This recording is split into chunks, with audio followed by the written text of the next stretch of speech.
It's Sunday, and that means it is time for the best new tracks of the week. 5 of them, and boy, they're an even stranger bunch than usual. At number 5, we've got a pretty surprising new crossover between Sexyyred and Bruno Mars. Always been a pretty big Sexyyred fan. Her hooks are great, her energy is intense. All of that is very true on this song. It is admittedly a little bit strange hearing Bruno Mars try to do something this raunchy. He feels a little bit out of place on the song, but the beat is pretty pummeling despite how minimal it can be at points, and the refrains are pretty catchy, so I think I like this thing. And similarly mixed but mostly positive vibes towards the new jpegmafia song Protect the Cross, which is a shame.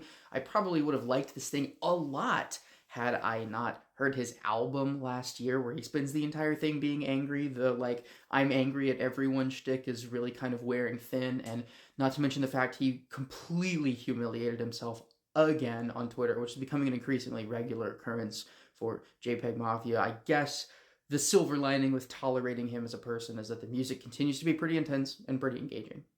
And on a pair of lighter notes, at number 3, the new track from Cheekface, which hilariously postures itself as if self-improvement is a pointless chore. It is a very funny song, extremely tongue-in-cheek, as Cheekface always are, these really playful push and pull refrains, a lot of humors, the funny recurring use of like announcer voice segment. This is a great track, as is the song at number 2, the insane new Viagra Boys song, which, yeah, these guys have always been playful, always been very humorous, and they're leaning further into that than ever before with one of the silliest, one of the rawest, and one of the raunchiest post-punk songs you'll hear anywhere this year.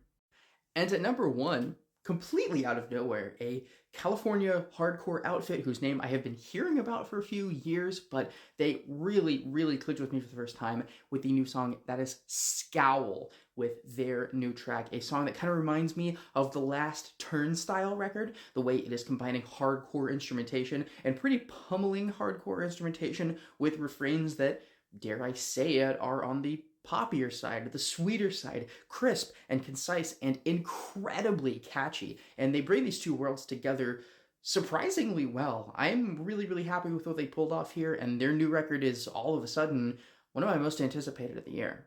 And as always, take to the comments and tell me what your favorite new song this week was. Mwah, mwah.